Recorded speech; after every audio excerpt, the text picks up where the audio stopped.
يهده الله فلا مضل له ومن يضلله فلا هادي له وأشهد أن لا إله إلا الله وحده لا شريك له وأشهد أن محمدا عبده ورسوله أما بعد أعوذ بالله من الشيطان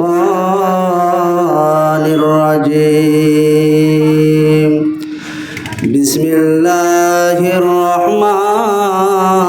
الرحمن الرحيم إن الصلاة تنهى عن الفحشاء والمنكر وقال النبي صلى الله عليه وسلم أول ما يحاسب به العبد يوم القيامة الصلاة فإن صلحت صلح له سائر عمله وإن فسدت فسد له سائر عمله الحديث আমি কোন গুণে পার হব গো আল্লাহ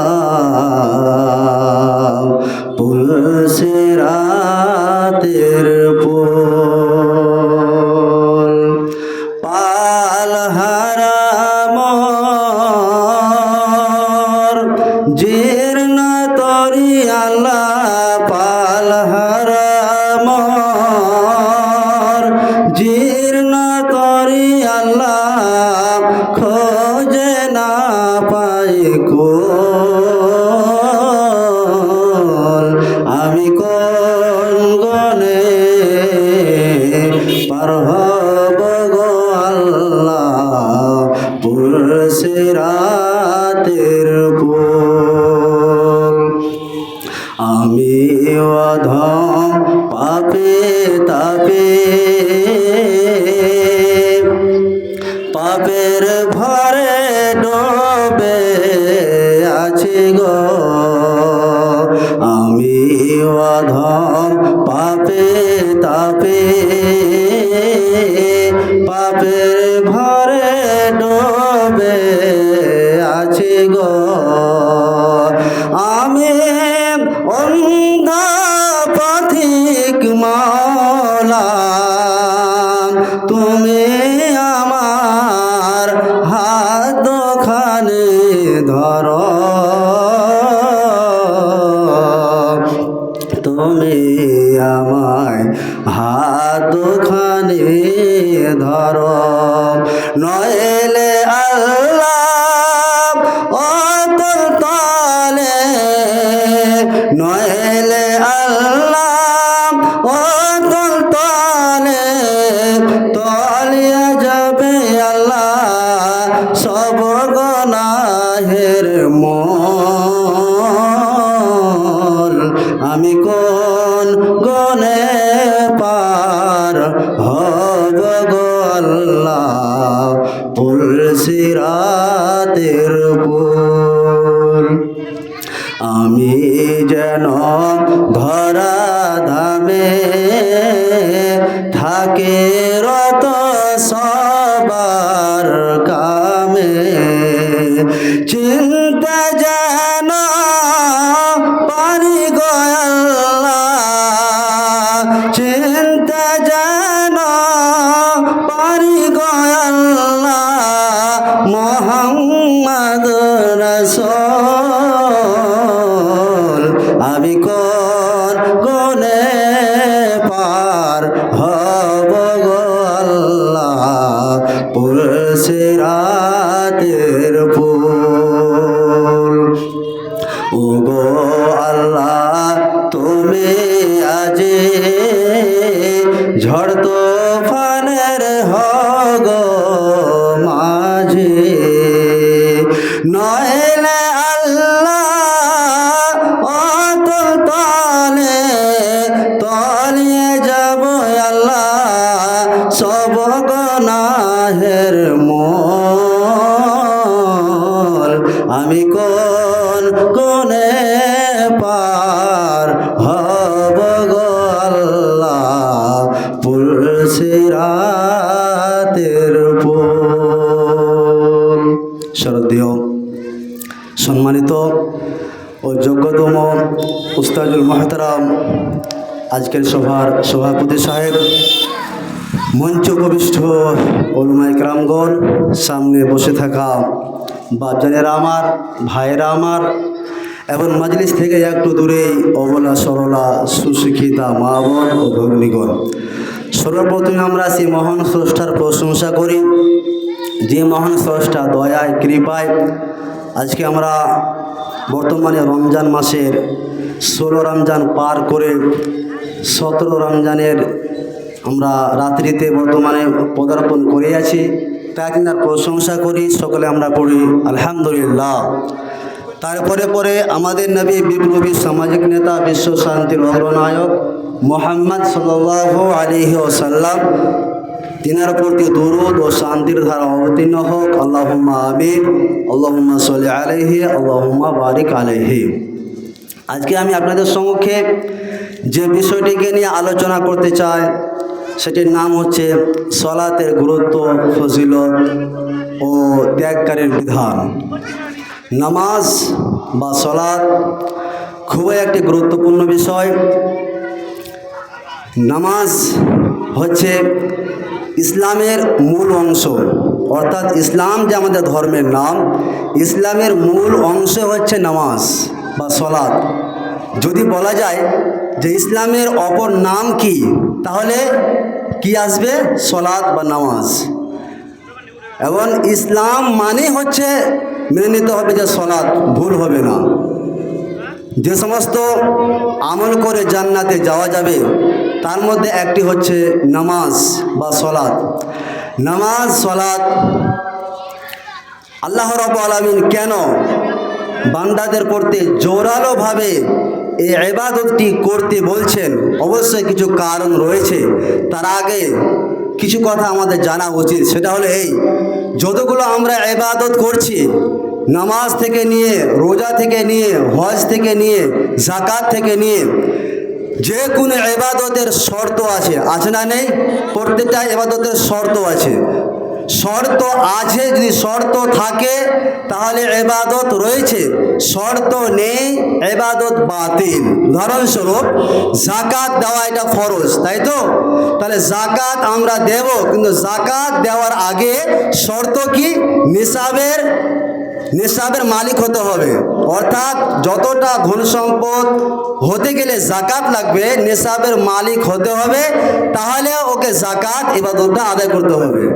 ঠিক সেরকমই বর্তমান সময়ে আমরা রমজান মাসে রোজা রাখছি, তাহলে এই রমজান মাসে রোজা বা সিয়াম, এই সিয়াম বা রোজা এই ইবাদতের শর্ত রয়েছে। কি শর্ত? সুস্থ হতে হবে। শরীর যদি সুস্থ হয় তাহলে রোজা রাখতে হবে। এখন দেখা গেল যে কোনো একটা অসুখ হয়ে গেছে, যেটা আজীবনকার জন্য ডাক্তার বলে দিয়েছে যে তুমি যদি রোজা রাখো তোমার শরীরে ক্ষতি হবে, এরকম পেশেন্ট আছে না নেই? আছে। তাহলে যদি এরকম তার পজিশন দাঁড়ায়, তাহলে ওই লোকটাকে ফিদিয়া দিয়ে তাকে রোজা রাখতে হবে না, তাই তো? কিন্তু আপনার নামাজ বা সলাত এটি এমন একটা গুরুত্বপূর্ণ ইবাদত যে নামাজ বা সলাতে যেগুলো শর্ত রয়েছে, সেই শর্তগুলো যদি সবই শর্ত বাতিল হয়ে যায়, তবুও নামাজ আদায় করতে আপনি আমি বাধ্য। যেরকম উদাহরণস্বরূপ বলি যে নামাজ পড়তে গেলে উজু করতে হবে কি হবে না? কথা বলেন, উজু করতে হবে। এবার উজু করতে আমি যে উজু করব, পানির দরকার। দেখা গেল আমি এমন একটা জায়গাতে রয়েছি যেখানে উজু করতে গেলে পানি লাগবে, কিন্তু পানি নেই। এরকম মানুষ বিপদের সম্মুখীন পড়ে কি পড়ে না? পড়ে। তাহলে এবার যদি পানি না পাওয়া যায়, এবার আপনি যদি বলেন যে আমি পানি পেলাম না, উজু করা হলো না, তাহলে তার পদ্ধতি কি? তায়াম্মুম করতে হবে। এবার তায়াম্মুমের জন্য কি দরকার? মাটি দরকার।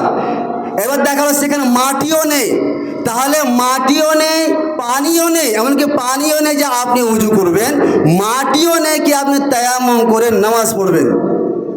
কিন্তু পানি নেই, আপনি উজু করতে পারলেন না, মাটি নেই, আপনার তায়াম্মুম হলো না, এটা যদি আপনি বাহানা করেন, অজুহাত দেখান যে এই জন্য আমি নামাজ পড়লাম না, আপনার এই অজুহাত বাহানা শোনা যাবে না।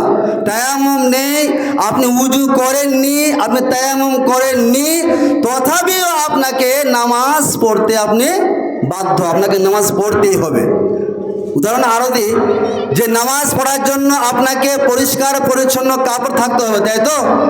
এবার দেখা যায় যে আপনার পরিষ্কার পরিচ্ছন্ন কাপড় নেই, তাই বলে কি আপনার নামাজ আপনাকে পড়তে হবে না? নামাজ পড়তে আপনাকে যা কাপড় রয়েছে, নোংরা কাপড় তো নোংরা কাপড়ই পরতে হবে। আপনার কাছে যদি নোংরা কাপড় না থাকে, তবুও আপনি যদি উলঙ্গ থাকেন, সেই সময়ও আপনি নামাজ পড়তে বাধ্য। এই নাম হচ্ছে সালাত, এর নাম হচ্ছে নামাজ। আপনার কি নামাজ পড়তে গেলে দাঁড়িয়ে থেকে নামাজ পড়তে হবে। আপনার শরীর খারাপ, বসে যান। আপনি বসতে পারছেন না, আপনি শুয়ে নামাজ পড়ুন। শুয়ে আপনি নামাজ পড়তে পারছেন না, আপনি যেই অবস্থায় থাকুন না কেন, হোশ থাকা পর্যন্ত আপনাকে নামাজ পড়তে বাধ্য। আপনি এটা বাহানা করা যাবে না যে আমার হুঁশ ছিল না বা আর কিছু চলে যে আমি নামাজ পড়বো না, এরকম বলে আপনার কোনো বাহানা বা অজুহাত শোনা যাবে না। এরই নাম হচ্ছে ইবাদত। চলে আসি এই সালাত নামক ইবাদতখানা, এই ইবাদতটি আল্লাহ রাব্বুল আলামিন মানুষের কাছে এত জোরালোভাবে কেন আল্লাহ রাব্বুল আলামিন চাইছেন, তার কারণ রয়েছে। প্রথম নম্বর কারণ কি? সালাত এমন একটি ইবাদত, যে ইবাদতের মাধ্যমে শয়তানের ষড়যন্ত্র থেকে বাঁচা যায়। শয়তানের ষড়যন্ত্র থেকে বাঁচার একমাত্র ধর্মিক ইবাদত হচ্ছে নামাজ। মাকাঈদুশ শায়াতিন, শয়তানের ষড়যন্ত্র থেকে বাঁচার হচ্ছে ঢাল। কি ইবাদতের নাম কি? কথা বলেন, নামাজ বা সালাত। এবং আপনি যদি নামাজ না পড়েন, তাহলে শয়তান আপনাকে আক্রমণ করবে। নবীজি বলেছেন, মা মিন করিয়াতিন, কোন এমন এক গ্রাম, যে গ্রামে 3 জন মানুষ রয়েছে, লা উকিমাস সালাহ, সেখানে যদি ইকামত দিয়ে নামাজ না পড়া হয়, ইল্লা ইস্তাহওয়াজা আলাইহিমুশ শাইতান, তাহলে শয়তান ওই সমস্ত মানুষের উপরে আক্রমণ করে। কথা বুঝতে পেরেছেন? তাহলে শয়তানের চরিত্র, শয়তানের অস্তিত্ব কিন্তু কাল্পনিক নয়, বাস্তব। শয়তানের অস্তিত্ব কি? কথা বলেন, বাস্তব, কাল্পনিক নয়। শয়তান ওই কাজটা করে একবারে বাস্তব। যতদিন পর্যন্ত আপনি শয়তানকে কাল্পনিক ভাববেন, হেদায়েতের রাস্তা আপনি পাবেন না। শয়তান বাস্তবে রয়েছে, শয়তান মানুষের বাস্তবে ক্ষতি করে, কাল্পনিকভাবে নয়। দেখবেন, যদি আপনি কোরআন উল্টান, হাদিস উল্টান, দেখতে পাবেন ইন্না শাইতানা লাকুম আদুউম মুবিন, নিশ্চয়ই শয়তান তোমাদের প্রকাশ্য দুশমন। কতটা দুশমন! আমরা ভাবি বর্তমান সময়ে যে আমাদের প্রধানমন্ত্রী হচ্ছে আমাদের দুশমন, তাই তো? ভাবে কি ভাবে না? কথা বলেন। স্বরাষ্ট্রমন্ত্রীরা আমাদের দুশমন, আমেরিকা আমাদের দুশমন, ইউরোপ আমাদের দুশমন।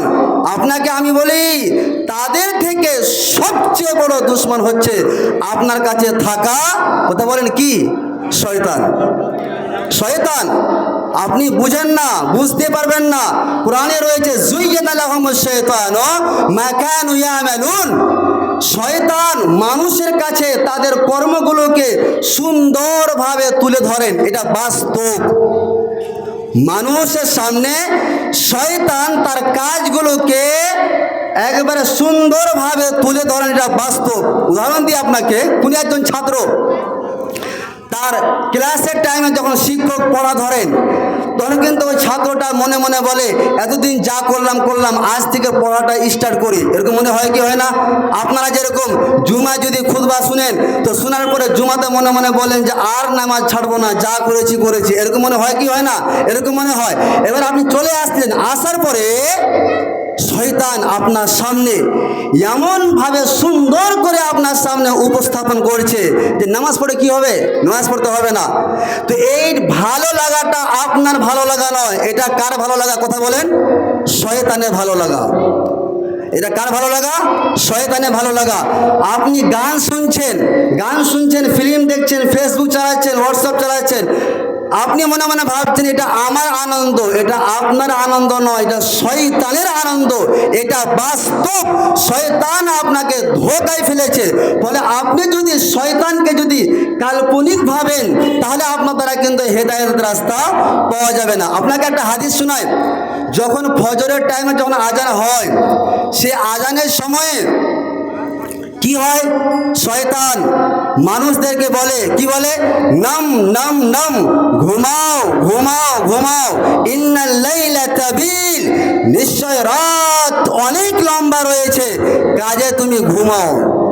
এবার দেখবেন আপনার মনের কামনা জাগে, ইচ্ছা জাগে যে আমি নামাজটা পড়তে যাই, কিন্তু আপনি নামাজটা পড়তে গেলেন না কেন? শয়তান যে আপনাকে ধোঁকায় ফেলেছে। আপনি শুয়ে আছেন আর মনে মনে ভাবছেন যে না এটা হচ্ছে আমার আরামদায়ক, কিন্তু আপনি যদি থেকে যান, শয়তানের সাথে যদি আপনি মোকাবিলা না করেন, আপনি যদি বিছানায় থেকে যান, হাদিসে রয়েছে খাবিসা নফস, ওই লোকটা সকাল করে এবং সকাল থেকে সন্ধ্যা পর্যন্ত শ্রীকাল পুকুরের মতো সে তার দিনটাকে অতিবাহিত করে। কিন্তু একজন মানুষ, যে মানুষটা 5 ওয়াক্ত নামাজ পড়ে, ফজরের টাইমে যখন সে তার পুষ মাসের ঠান্ডাকে ছেড়ে দিয়ে যখন মসজিদে যায় নামাজ পড়ার জন্য, তো সেই সময়ে তার হাদিসে রয়েছে তবিবান নফস, যে তার মনটা শরীরটা উৎফুল্লভাবে উঠে, নশীতান উৎফুল্ল চঞ্চলভাবে তার দিনটা অতিবাহিত হয়। চলে আসি, শয়তান বাস্তবে রয়েছে। আপনাকে আমি নামাজ সম্পর্কে বলবো, তার আগে কেন নামাজ পড়তে বলেছেন, লাভটা কার? হাদিসে রয়েছে মা মিন মাউলুদিন ইল্লা ওয়া শাইতানু ইয়ামাসসুহু, যে আদম সন্তানের কোনো এমন এক সন্তান নেই যে সন্তানটাকে শয়তান স্পর্শ করে না। অর্থাৎ শয়তান প্রত্যেক আদম সন্তানকে স্পর্শ করে, টাচ করে। দেখবেন যখন বাচ্চা জন্ম নেয়, তো বাচ্চা জন্ম নেওয়ার সময়ে দেখবেন যে বাচ্চাটা কান্না করে, কেন? ওই সময়ে শয়তান টাচ করে বলে কান্না করে। ফায়াস্তাহিল্লু সারিহা, ওই সময়ে বাচ্চা চিৎকার করে কান্না করে। কিন্তু এই টাচ করা থেকে বেঁচেছিলেন শুধুমাত্র ইল্লা মারিয়াম ও ইবনা, শুধুমাত্র মারিয়াম আলাইহিস সালাম এবং ঈসা আলাইহিস সালাম, এই দুজন ছাড়া প্রত্যেক মানুষটাকে শয়তান টাচ করে বলে মায়ের পেট থেকে দুনিয়াতে আসার সময়ে আমরা অনেক কান্না করে থাকি। চলে আসি, শয়তান আপনার বাস্তবে রয়েছে। আপনাকে মা বোনেরা আমার, অবশ্যই আপনারা হাদিসগুলো শুনছেন, হাদিসে রয়েছে কি কথা, যে মা মিনকুম মিন আহাদিন, কোনো এমন এক পৃথিবীতে মানুষ নেই যে মানুষটার কাছে দুইজন করিন থাকে না।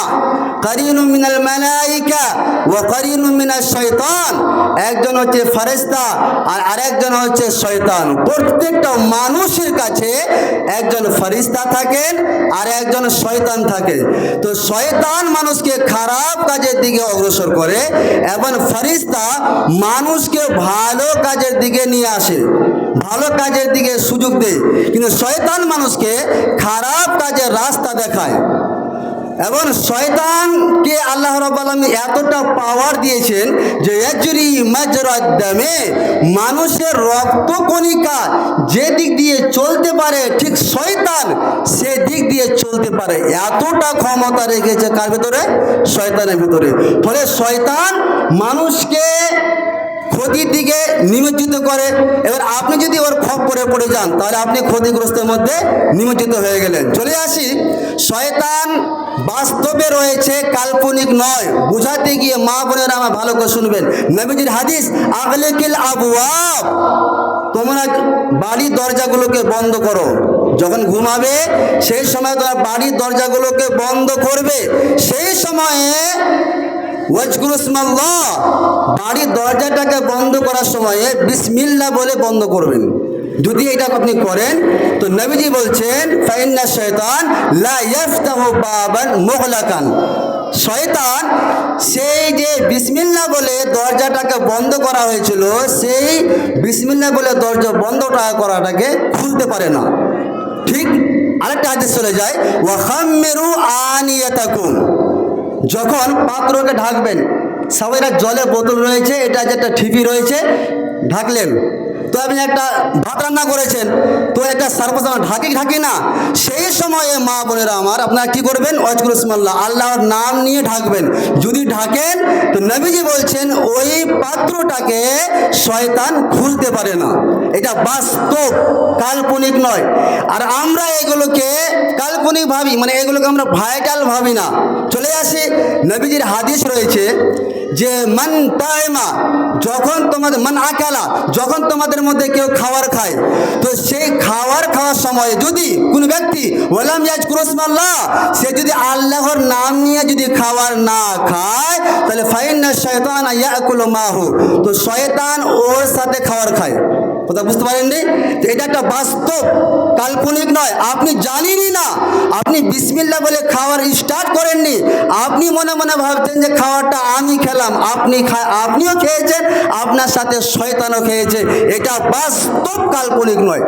চলে আসি, আপনি বিয়ে করেছেন, বিয়ে করার পরে আপনি আপনার বউকে নিয়ে এসেছেন বাড়িতে, এবার আপনি আপনার বাড়ি আপনি মোহর দিয়েছেন, আপনি আপনার স্ত্রীকে খাওয়াচ্ছেন। আপনি যদি আপনার স্ত্রীর সাথে মিলামেশা করার সময় আগে যদি আপনি আল্লাহর নাম না নিয়ে যদি আপনি শুরু না করেন, তো শুধুমাত্র আপনি যে আপনার স্ত্রীর সাথে মিলামেশা করেছেন এটা ভুল কথা।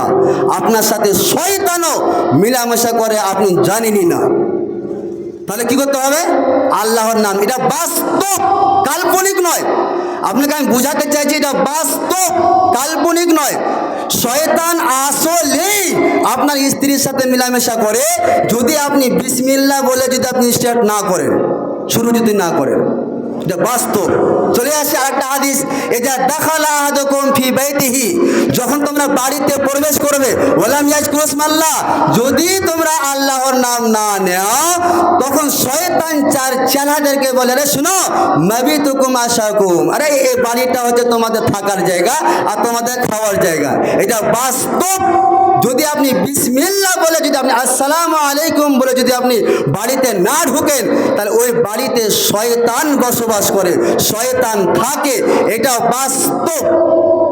চলে আসি, আমি শর্ট করে চলে যাচ্ছি। নবী সাল্লাল্লাহু আলাইহি ওয়াসাল্লাম অন্য হাদিসে, ফাইন্না শাইতানা ইয়ারসুদুন নাস আলা কুল্লি শাইইন, শয়তান মানুষের প্রত্যেকটা পদক্ষেপে উৎ পেতে বসে থাকে। হাত্তা ইনদামা মাতামা, এমনকি খাওয়ার সময়েও আপনি যদি বিসমিল্লাহ না পড়েন তো শয়তান আপনার সাথে খাবে। আপনার যেটা বুঝাতে চাইছিলাম, এট ফার্স্ট মাকাইদাশ শায়াতিন, নামাজ, সালাত এমন একখানা ইবাদত, এমন একখানা ইবাদত যে ইবাদত করলে শয়তানের ষড়যন্ত্র থেকে বাঁচা যায়। শয়তানের ষড়যন্ত্র থেকে একমাত্র বাঁচার ঢালের নাম হচ্ছে কি, কথা বলেন, সালাত বা নামাজ। আল্লাহ রাব্বুল আলামিন কোরআন মাজিদের মধ্যে তুলে ধরছেন, হে পেতে মানুষরা শোনো, ইন্নাস সালাতা তানহা আনিল ফাহশাই ওয়াল মুনকার, নিশ্চয় সালাত বা নামাজ এমন একখানা ইবাদত যে ইবাদতটা করলে, ইন্নাস সালাতা তানহা আনিল ফাহশাই ওয়াল মুনকার, যে ইবাদতটা করলে বা নিশ্চয় সালাত বা নামাজ এমন একখানা ইবাদত যে ইবাদত অশ্লীল ও অসৎ কাজ থেকে মানুষকে বিরত রাখে। তাহলে সালাত এমন এমন ইবাদত রয়েছে, সালাত এমন একটা ইবাদতের নাম যে নামাজ পড়লে বা সালাত আদায় করলে আপনি অশ্লীল ও অসৎ কাজ থেকে আপনি বেঁচে থাকবেন। চলে আসি, আমরা পৃথিবীতে যতগুলো ইবাদত করি সেই ইবাদতগুলোর মধ্যে হতে প্রথমে কিয়ামতের মাঠে কিসের হিসাব হবে, কথা বলেন, কিসের হিসাব হবে, নামাজের, সালাতের হিসাব হবে। নবীজি বলছেন, হযরত আনাস রাদিয়াল্লাহু তাআলা আনহুর হাদিস, أول ما يحاسب به العبد يوم القيامة الصلاة ওরে আমার উম্মতিরা শুনো কিয়ামতের মাঠে কিয়ামতের দিনে সর্বপ্রথমে মানুষের নামাজের হিসাব হবে সালাতের হিসাব হবে ফাইন সালাহাত সালাহালাহু সাইরু আমালিহি কোন ব্যক্তির যদি নামাজ ঠিক থাকে ওই লোকটা যদি সঠিক সময়ে নবীজির বিধি বিধান মেনে নামাজ যদি পড়ে নবীজি আমার বলছেন ফাইন সালাহাত সালাহালাহু সাইরু আমালিহি ওই লোকটা যদি নামাজ বা সালাত যদি আল্লাহর কাছে গৃহীত হয় তো নবীজি বলছেন ওই লোকটার বাকি আমলগুলো সবগুলো আল্লাহর কাছে গৃহীত হবে। আপনি নামাজ পড়েননি আর আপনি এরকম মসজিদ 3 তলা 4 তলা বিল্ডিং মানে একবারে ঠুকে দিয়েছেন, নামাজ আপনি পড়েননি, নামাজ আপনার নেই, মানে আপনার দান খায়রাত কোনো কাজে কথা বলেন আসবে না। নবীজি আমরা বললেন ওয়াইন ফাসাদাত ফাসাদালাহু সাইরু আমালিহি ওরে আমার উম্মতিরা শোনো তোমাদের নামাজ যদি আল্লাহর কাছে গৃহীত না হয় কবুল না হয় তাহলে নামাজ ব্যতীত আপনি আল্লাহর রাস্তায় দান করেছেন, মসজিদকে বানিয়েছেন, মাদ্রাসায় টাকা দান দিয়েছেন, আপনার ধন সম্পদ রয়েছে বলে আপনি হজ করেছেন, একবার নয় দুইবার নয় তিনবার অনেকবার, আপনার এইগুলো ইবাদত কোনগুলো ইবাদত আপনার কাজে আসবে না। তার কারণ কি আপনার এট ফার্স্ট নামাজই নেই। হযরতে আবু হুরায়রা রাদিয়াল্লাহু তাআলা আনহুর একটা হাদিস উনি বলছেন যে নবী সাল্লাল্লাহু আলাইহি ওয়াসাল্লাম বলেন আসসালাতু সালাসাতু আসলাসিন ওরে আমার উম্মতিরা শোনো নামাজ পড়ে যে নেকিটা পাওয়া যায় নামাজের মধ্যে এমন 3টা কাজ রয়েছে। নবীজি আমার বললেন আসসালাতু সালাসাতু আসলাসিন নামাজ পড়ে যে নেকিটা পাওয়া যায় সে নেকিগুলো 3 ভাগে বিভক্ত। আত-তুহুর সলাসন এক ভাগ পবিত্রতার মাধ্যমে, দ্বিতীয় নম্বর হচ্ছে ওয়ার রুকু সলাসন দ্বিতীয় ভাগ হচ্ছে রুকুর মাধ্যমে, ওয়াস সুজুদ সলাসন তৃতীয় ভাগ হচ্ছে সাজদার মাধ্যমে। নবী আমার বললেন ওরে আমার উম্মতেরা শুনো ওয়াইন কবিলাত মিনহু সাইর আমালিহি ওরে আমার উম্মতিরা শুনো তোমাদের নামাজে যদি তোমরা সুন্দর করে ওযু করো, রুকুটা যদি আল্লাহর সামনে ভয় ভীতি নিয়ে যদি রুকু করো, সাজদাটা যদি আল্লাহকে খুশি করার জন্য বিনয়ের সাথে অন্তরে ভয় ভীতি নিয়ে তোমরা যদি সাজদা করো আর সাজদা করে নামাজ পড়ে যদি তোমাদের নামাজটা আল্লাহর কাছে যদি গ্রহণযোগ্য হয়ে যায় তাহলে বাকি আমলগুলো সবগুলো আল্লাহর কাছে গ্রহণযোগ্য হবে। ওরে আমার উম্মতিরা শুনো ওয়ামান রুদ্দাত আলাইহি সালাতুহু আর তোমাদের মধ্যে যে সমস্ত মানুষের নামাজটা আল্লাহর কাছে গ্রহণযোগ্য হয় না বান্দারে শোনো নবীজি আমার বলছেন ওরে আমার উম্মতিরা শোনো ওয়ামান রুদ্দাত আলাইহি সালাতুহু সাইরু আমালি ওয়ামান রুদ্দা আলাইহি সাইরু আমালিহি তোমাদের নামাজ আল্লাহর কাছে গ্রহণযোগ্য হয়নি বলে তোমাদের বাদ বাকি আমলগুলো সবগুলো আল্লাহর কাছে গ্রহণযোগ্য হবে না।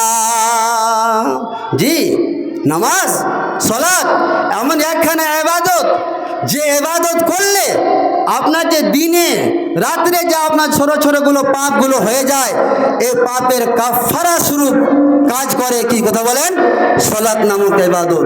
হাদিসটি বর্ণনা করছেন হযরতে আবু হুরায়রা রাদিয়াল্লাহু তাআলা আনহু কি হাদিস as-salatul khamsu ওরে আমার উম্মতিরা শুনো 5 ওয়াক্তের নামাজ ওয়াল জুমআতু ইলাল জুমআতে আর এক জুমা হতে আরেক জুমা পর্যন্ত ওয়া রমজান ইলা রমজান এক রমজান হতে আরেক রমজান পর্যন্ত ওই সমস্ত গুনাহের কাফারা মুকাফফিরাতুন লিমা বাইনাহুন্না ওই সমস্ত গুনাহের কাফারা যে সমস্ত গুনাহগুলো এই সময় সময়ের মধ্যবর্তী করা হয় এজাজতুন বাতিল কাবায়ের, যদি তোমরা কাবিরা গুনাহ থেকে নিজেকে বাঁচিয়ে রাখো। তাহলে আপনার দ্বারা ছোট ছোট যেগুলো পাপ হবে, আপনি যদি 5 ওয়াক্তের নামাজ পড়েন তাহলে আল্লাহ রাব্বুল আলামিন ইনশাআল্লাহ এই ছোট ছোট পাপগুলোকে কথা বলেন ক্ষমা করে দেবেন। হযরত আবু হুরায়রা রাদিয়াল্লাহু তাআলা আনহুর একটা হাদিস, একদা এক সময় নবী করিম সাল্লাল্লাহু আলাইহি ওয়াসাল্লাম বলছেন, ওরে আমার সাহাবীরা শোনো, আর আয়াতুম লাউ আন্না নাহরান বিবাবে আহাদিকুম ইয়াগতাসিলু কুল্লা ইয়াউমিন 5 মাররাতিন। ওরে আমার উম্মতিরা শোনো, তোমাদের মধ্যে যদি কারো বাড়ির দরজার পাশে যদি একটি নদী থাকে, একটি নহর থাকে, এমন সে নহরে যদি কোনো ব্যক্তি একবার নয়, 2 বার নয়, 5 মাররাতিন যদি 5 বার গোসল করে, নবীজি আমার বললেন হাল ইয়াবকা মিন দারানিহি শাইইন। ওরে আমার উম্মতিরা শোনো, তোমরাই বলো দেখি, ওই লোকটার নদী রয়েছে, নহর রয়েছে বলে ওখানে 1 বার নয়, 2 বার নয়, 5 বার গোসল করেছে। 5 বার গোসল করার পরে ওই লোকটার শরীরে কি কোনো ময়লা থাকতে পারে? ময়লা থাকবে? মনে থাকবে? সাহাবীরা উত্তর দিলেন লা ইয়াবকা মিন দারানিহি শাইউন, ওই লোকটার শরীরে কোনো ময়লা থাকতে পারে না। নবী আমার বললেন ফাযালিকা মাসালুস সালাওয়াতিল খামস ইয়ামহুল্লাহু বিহিন্নাল খাতায়া। ওরে আমার উম্মতিরা শুনো, ঠিক সেই রকমই 5 ওয়াক্তের নামাজ, আপনি জোহরের নামাজ পড়তে গেছেন, ওযু করে নামাজ পড়তে গেছেন, আপনার কিছুটা গুনাহ ঝরে পড়ে গেল, আবার আপনি আসরে গেলেন, কিছুটা গুনাহ ঝরে গেল, আবার আপনি মাগরিবে গেলেন, আবার কিছুটা গুনাহ ঝরে গেল। এইরকম করতে করতে ফজর হতে হতে, ফজরের নামাজ পড়া পর্যন্ত আপনার সমস্ত গুনাহগুলো ধূলিসাৎ হয়ে গেছে, সমস্ত গুনাহগুলো নষ্ট হয়ে গিয়েছে। জি, নামাজ বা সালাত কতটা গুরুত্বপূর্ণ ইবাদত, হযরতে উবাদা ইবনে সামিত রাদিয়াল্লাহু তাআলা আনহু থেকে বর্ণিত, নবী করিম সাল্লাল্লাহু আলাইহি ওয়াসাল্লাম বলছেন কি কথা? 5 সালাওয়াতিন ইফতারাজাহুন্নাল্লাহু তাআলা। ওরে আমার উম্মতিরা শুনো, আল্লাহ রাব্বুল আলামিন তোমাদের উপরে 5 ওয়াক্তের নামাজ ফরজ করেছেন। ওদের তোমাদের মধ্যে যে ব্যক্তি মান আহসানা উজুয়াহুন্না, তোমাদের মধ্যে যে ব্যক্তি সুন্দর করে উজু করলো, আর উজু করার পরে ওয়া সাল্লাহুন্না, নামাজ আদায় করলো, ওয়া রুকুআহুন্না ওয়া খুশুআহুন্না, নম্র বিনয়ের সাথে মনে অন্তরে ভয় ভীতি নিয়ে রুকু করলো। নবী আমার বলছেন কান আল্লাহ আহাদুন, আল্লাহ রাব্বুল আলামিন ওই সমস্ত মানুষের উপরে, আল্লাহ রাব্বুল আলামিনের উপরে ওই সমস্ত মানুষদের জিম্মাদার রয়েছে, দায়িত্ব রয়েছে, কর্তব্যটা কি? আইয়া গফিরা লাহু, আল্লাহ রাব্বুল আলামিন ওই সমস্ত মানুষকে ক্ষমা করে দেন। কি বুঝতে পারলেন? যেই ব্যক্তি সুন্দরভাবে উজু করলো, উজু করার পর নামাজ আদায় করলো, নম্র বিনয়ের সাথে অন্তরে ভয় ভীতি নিয়ে রুকু করলো, নবীজি বলছেন আল্লাহর উপরে জিম্মেদার হয়ে যায়, আল্লাহর ডিউটি হয়ে যায় ওই লোকটাকে ক্ষমা করার। এবং যদি ওমাল্লা বিফাল, সুন্দরভাবে উজু করলো না, সঠিক সময়ে সঠিক টাইমে নবীজির বিধি বিধান মেনে নামাজ আদায় করলো না, রুকুটা বিনয়ের সাথে করতে হয় সেভাবে করলো না, ওমাল্লাম ইয়াফাল, করলো না, ইনশাআ গফারা লাহু ওয়া ইনশাআ আযাবাহু, ওই সমস্ত মানুষের উপরে আল্লাহর কোনো দায়িত্ব নেই, আল্লাহর কোনো কর্তব্য নেই তাকে ক্ষমা করা। তবে আল্লাহ যদি ইচ্ছা করেন তাকে ক্ষমা করবেন, আর আল্লাহ যদি ইচ্ছা করেন তাকে শাস্তি দেবেন। জি, বাড়ি কোথায়? আর কিছু দিয়ে যাও, ভয় ভয় পালিয়ে যাবে। কি বুঝতে পারলেন? নামাজ, সালাত, আপনাকে নামাজ পড়তে হবে। আপনি যদি আপনার গুনাহগুলো যদি আপনি ঝরাতে চান, তার নামাজ পড়তে হবে। এবং আপনি যদি সঠিক নিয়মে সঠিক সময়ে যদি আপনি নামাজ আদায় করেন, আল্লাহ রাব্বুল আলামিন আপনার আমার গুনাহগুলোকে ক্ষমা করে দেবেন। হযরতে আবু উমামা রাদিয়াল্লাহু তাআলা আনহুর একটা হাদিস, এই হাদিসে প্রমাণিত হবে নামাজ এমন একটি ইবাদত যে ইবাদতটি করলে আল্লাহ রাব্বুল আলামিন জান্নাত দেবেন। আবু উমামা বলছেন নবী করিম সাল্লাল্লাহু আলাইহি ওয়াসাল্লাম বললেন সাল্লু খামসাকুম, ওরে আমার উম্মতিরা শুনো, তোমরা 5 ওয়াক্তের নামাজ পড়ো, ওয়াসুমু শাহরাকুম, আর তোমরা যদি রমজান মাস পেয়ে যাও তোমরা রমজান মাসে রোজা রাখো, ওয়াতু যাকাত আমওয়ালিকুম, তোমার 10 বিঘা সম্পত্তি রয়েছে, তুমি ধান লাগিয়েছো, তোমার ওখান থেকে তুমি যদি নেশাবের মালিক হয়ে যাও তুমি ওখান থেকে ফরজ যাকাতটা আদায় করে দাও। নবীজি আমার বললেন তাদখুলু জান্নাতা রাব্বিকুম, আল্লাহ রাব্বুল আলামিন ওই সমস্ত মানুষদেরকে জান্নাত দেবেন এবং ইচ্ছা অনুযায়ী। তাদখুলু জান্নাতা রাব্বিকুম, তাহলে বোঝা গেল এট ফার্স্ট নামাজ, তারপরে রোজা। আমাদের সমাজে কি আছে, 11 মাস একবারে বেখেয়ালে থাকলাম, রমজান মাস শুরু হলো সুন্দরভাবে পাঞ্জাবি পায়জামা আর টুপি লাগিয়ে 1 মাস চললো, 1 মাস চলার পরে আবার গতি কমে দিয়ে আবার শেষ করে আবার 11 মাস ঘুমিয়ে থাকলাম। এটা কি শরীয়ত? এটাই কি নিয়ম? কখনো নয়, কখনো নয়। ওয়াবুদ রাব্বাকা হাত্তা ইয়াতিয়াকাল ইয়াকিন, আল্লাহর ইবাদত করতে হবে, মানুষকে মৃত্যু পর্যন্ত ইবাদত করতে হবে। এটা হচ্ছে আল্লাহর ইবাদতের নিয়ম, এটা হচ্ছে বিধি। চলে আসি হযরতে আব্দুল্লাহ ইবনে আমর রাদিয়াল্লাহু তাআলা আনহু বলছেন একদা এক সময় নবী করিম সাল্লাল্লাহু আলাইহি ওয়াসাল্লাম নামাজ সম্পর্কে আলোচনা করছেন, নামাজের গুরুত্ব ফজিলত সম্পর্কে আলোচনা করছি, ভাবছেন আমার ভালো করে শুনবেন।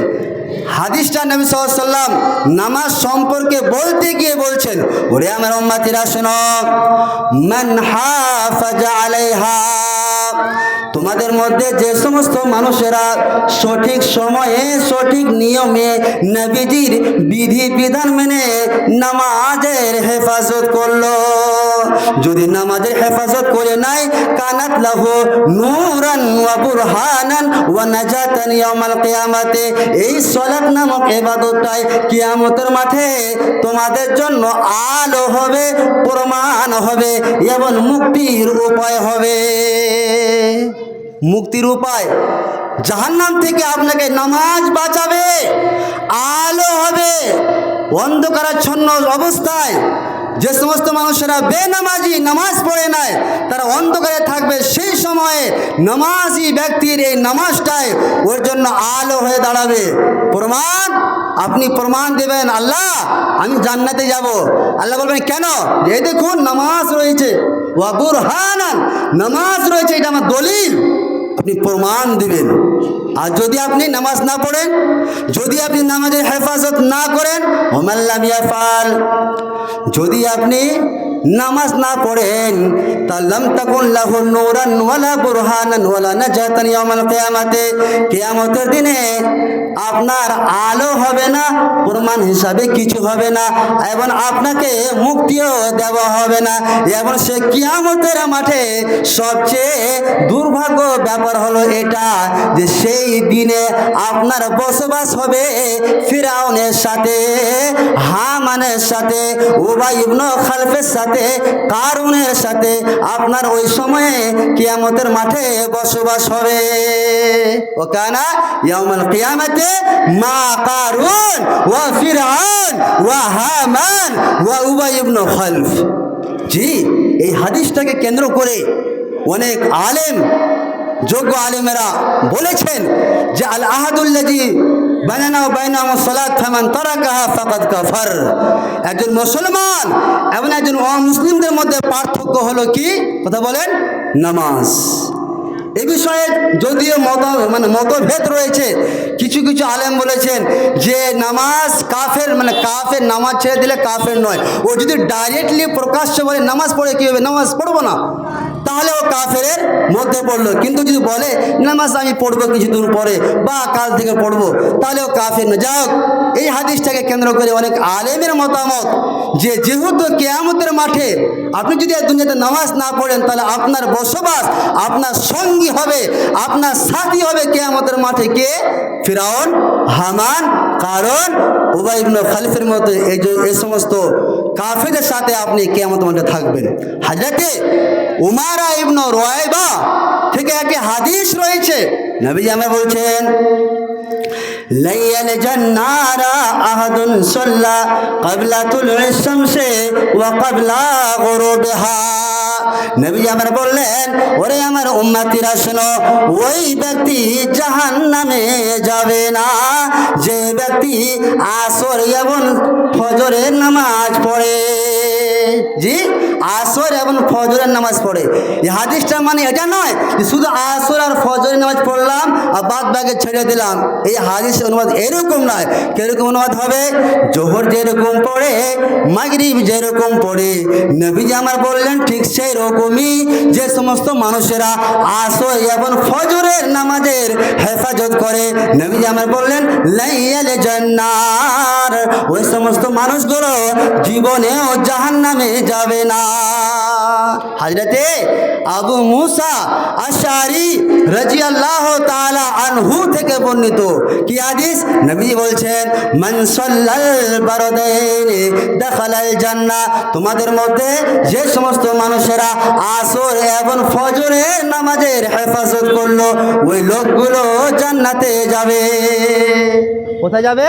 জান্নাতে। কিসের নামাজের হেফাজত? আসর এবং ফজরের।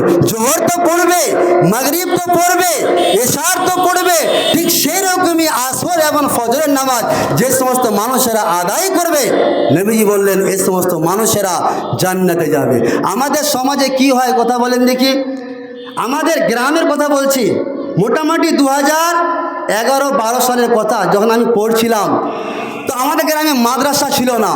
তো দুর্ভাগ্যজনক ব্যাপার যে ফজরে আর এশারে আজান হতো না। বলুন ইন্না লিল্লাহি ওয়া ইন্না ইলাইহি রাজিউন। আজান হতো না। এবার গ্রামের সমাজের লোক বসে একটা ফয়সালা করলো যে মসজিদে তো আজান হয় না, নামাজ পড়ার লোক নাই, যেটি লোক আসছে ওরা তো পরে আসে, কি করা যায়? তো বুদ্ধি বললো যে একটা মাদ্রাসা খোলা যাক। মাদ্রাসা খুললে মুলবিরা থাকবে, ওস্তাজিরা থাকবে, ওরা আজান দিবেন, নামাজ পড়বে। এরকম টেন্ডেন্সি। সত্যি কথা বললাম, বাস্তব কথা বললাম, রিয়াল কথা বললাম, আমার কানে শোনা। দেখুন এই অবস্থা। কিছু মানুষ ছিল আজান দিবে না, ও জানে কি জানে না আল্লাহ আলাম, কিন্তু আজান দিবে না, পরে আসবে, এইরকম ব্যাপার।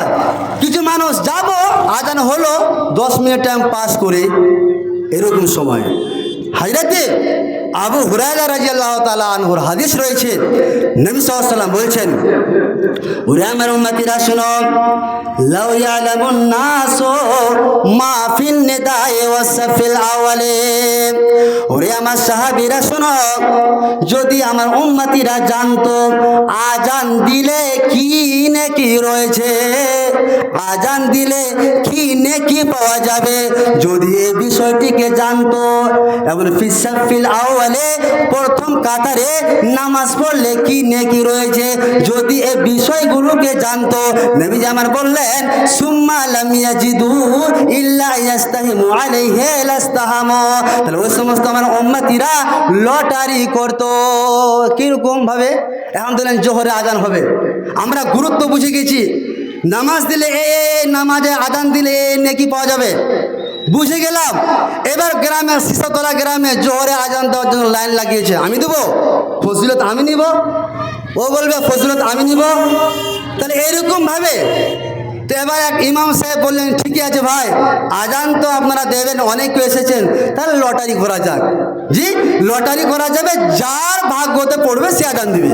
নবী আমার বললেন যদি আমার উম্মতিরা বুঝতো আজান দেওয়াতে এবং নামাজ পড়ার প্রথম সারিতে নামাজ পড়লে কি নেকি রয়েছে যদি জানতো, তাহলে লাস্তাহামু আলাইহি, এ সমস্ত উম্মতিরা লটারি করত। শুধু তা নয়, নবী আমার বলছেন ওয়ালাউ ইয়ালামুনা মা ফি তাহজিরে, যদি আমার উম্মতিরা জানতো সঠিক সময়ে সঠিক টাইমে নামাজ পড়লে কি নেকি পাওয়া যাবে, তো লাস্তাবাকু আলাই লাস্তাবাকু ইলাইহি, তাহলে ওই সমস্ত আমার উম্মতিরা অন্য মানুষদের আসার আগে এই সমস্ত মানুষেরা মসজিদে যাওয়ার আপ্রাণ চেষ্টা করতো। আপ্রাণ চেষ্টা আমরা করি না, নামাজ আজান হলো যাব, টাইম আছে এখানে, কি দরকার এত তাড়াতাড়ি, শুরু হোক নামাজ। খবরদার, আজান হয়েছে, চলে আসুন। প্রথম চেষ্টা করেন যে আমি প্রথমে আজান দিব। এখন বর্তমানে সময়ে যেই মুয়াজ্জিনের টাকা পাচ্ছে সেই আজান দিচ্ছে, খুব মুশকিল জামানা। আপনাকে যদি বলা হয় আজান দাও না জি, কেন আজান দিব, ও পাবে ইমামে মুয়াজ্জিনের টাকার, আমি আজান দেবো, খেপা নাকি? বর্তমান সময় হয় না, সামান্য ইমামতি করার জন্য, জুমা খুতবা দেওয়ার জন্য মৌলবি খুঁজে পাওয়া যায় না। কেন খুতবা দেবো? ও যে টাকা পেয়েছে 3000 টাকা, আমি কেন খুতবা দেবো? আজান ও দিবে 1500 টাকা পাইছে, তো আমি কেন দিব? খবরদার, সাবধানতা অবলম্বন করুন এই বিষয়ে। আজান দেন, চেষ্টা করুন প্রত্যেক নামাজে আজান দেওয়া।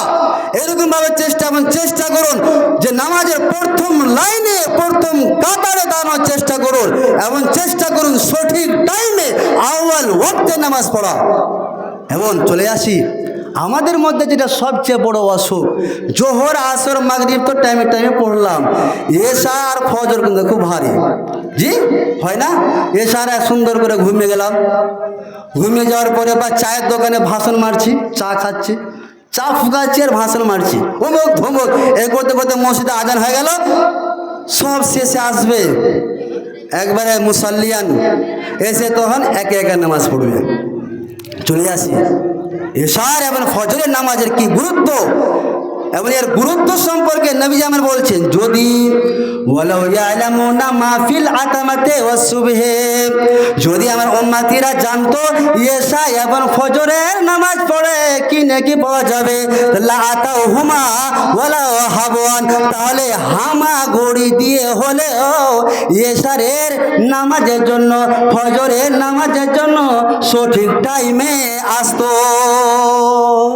জি, এশা এবং ফজরের নামাজ বিশেষভাবে কাদের জন্য ভারী হয় জানেন কি? মুনাফিকের ওপরে। মুনাফিক, নবীজি বলছেন, লাইসা সালাতুন আসকালা আলাল মুনাফিকিন মিনাল ফজরে ওয়াল ইশায়ে, এশা এবং ফজরের নামাজ ভারী হয় মুনাফিকের ওপরে। অতএব হে আমার উম্মতেরা শুনো, ওয়ালাউ ইয়ালামুনা মা ফিহিমা, যদি ওই মুনাফিকের দলেরা যদি জানতো এশা এবং ফজরের নামাজ পড়ে কি নেকি পাওয়া যাবে, লা আতাহুমা ওয়ালা হাবওয়ান, তাহলে ওই মুনাফিক দলেরা হামাগুড়ি দিয়ে হলেও এশা এবং ফজরের সঠিক টাইমে নামাজ পড়তে আসতো। হযরতে উসমান রাদিয়াল্লাহু তাআলা আনহুর একটা হাদিস, নবী সাল্লাল্লাহু আলাইহি ওয়াসাল্লাম বলছেন, মান সাল্লাল ইশা ফি জামাতিন, তোমাদের মধ্যে যে লোকটা, যে মানুষটা এশারের নামাজ জামাতের সহিত আদায় করলো, নামাজ এশারের নামাজ জামাতের সহিত আদায় করার পরে সোজা বাড়ি চলে গেল, আর বাড়ি গিয়ে ঘুমিয়ে গেল, নবীজি আমার বললেন, কান্নামা কামান নিসফাল লাইল, ওই লোকটা যেন অর্ধরাত্রি পর্যন্ত নামাজ পড়লো, কিয়াম করলো। নবীজি আমার বললেন, ওরে আমার উম্মতিরা শুনো, ওয়ামান সাল্লাস সুবহা, যে ব্যক্তি তোমাদের মধ্যে ফজরের নামাজ আদায় করলো, নবীজি আমার বললেন, কামা সালাতু সাল্লাল লাইল কুল্লাহু, সাল্লাল লাইল কুল্লাহু, ওই লোকটা যেন পুরোটা রাত নামাজ পড়লো। কি করতে হবে? শুধুমাত্র এশার নামাজ আপনি জামাতের সাথে আদায় করলেন, গিয়ে বাড়ি সোজা বাড়িতে গিয়ে ঘুমিয়ে যান। আবার ফজরের নামাজ ঘুমিয়ে যান, বিন্দাস আরাম করেন। আরাম করার পরে ফজরের নামাজ আপনি আবার জামাতের সহিত পড়ে নেন। আল্লাহ রাব্বুল আলামিন কতটা দয়ালু দয়াবান, পুরো রাত নামাজ পড়ে যে নেকিটা পাওয়া যাবে, সেই নেকিটা দিবে কে? কথা বলেন, আল্লাহ। কে দিবে? কথা বলেন, কে দিবে? আল্লাহ দিবেন। শুধুমাত্র কি করতে হবে? এশার নামাজ জামাতের সাথে আদায় করলেন, আর ফজরের নামাজ জামাতের সাথে আদায় করলেন। ভোরে রাতের শেষে ভোরের আজান উচ্চ মিনার হতে, কে হাকে ওই অমর ধ্বনি ঘুম যে ভেঙ্গে দিতে, রাতের শেষে ভোরের আজান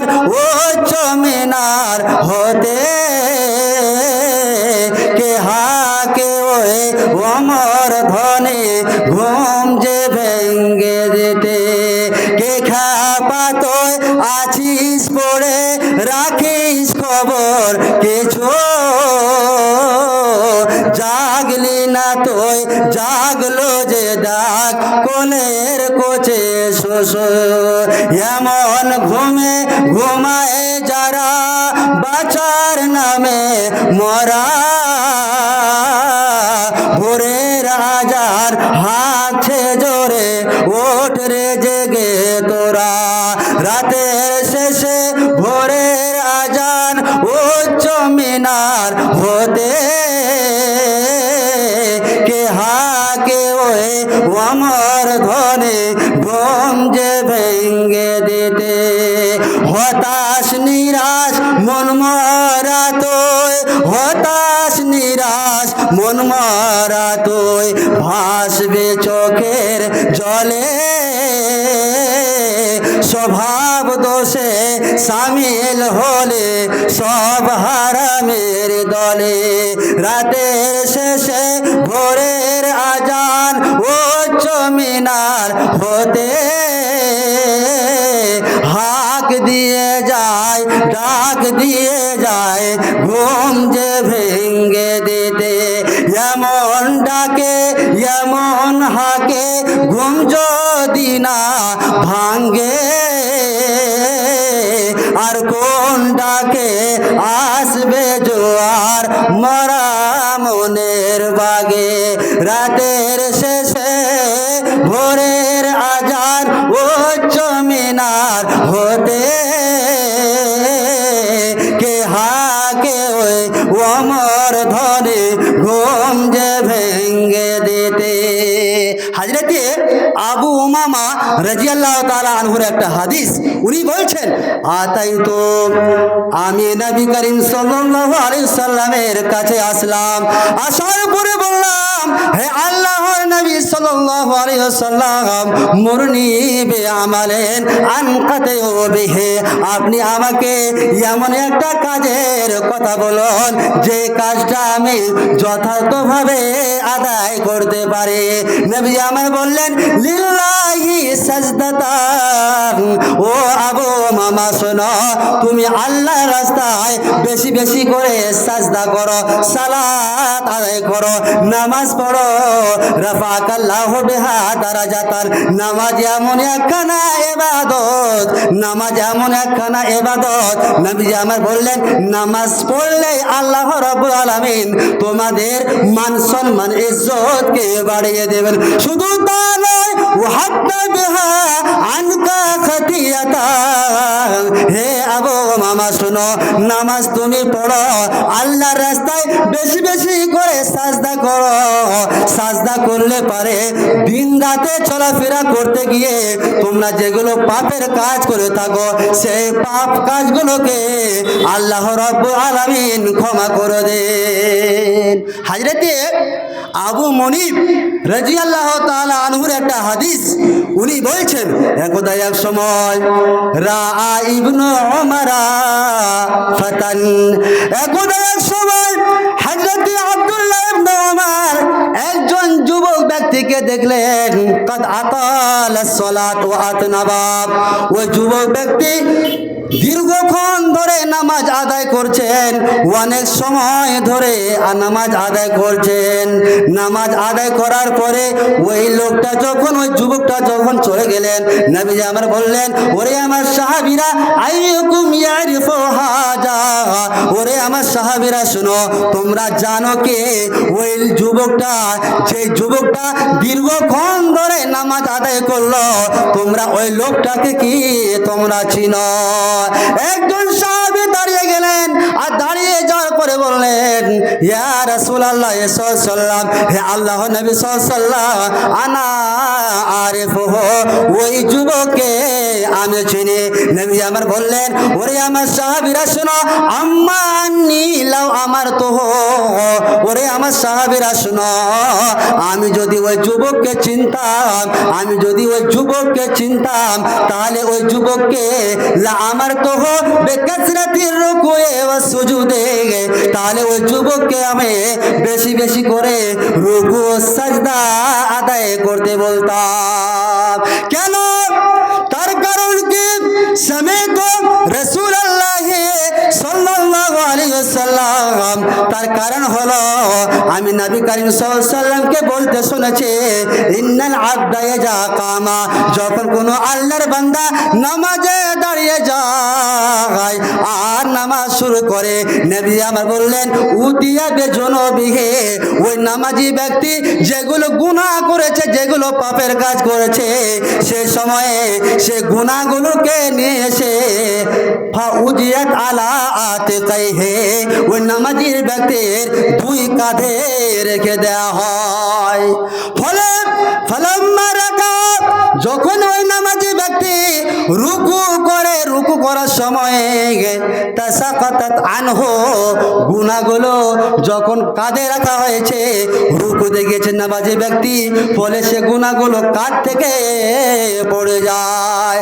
শুধু তা নয়, ফালাম্মা রাকা সাজদা, যখন সাজদাও করে ঠিক সেই রকম গুনাহগুলো ঝরে পড়ে যায়।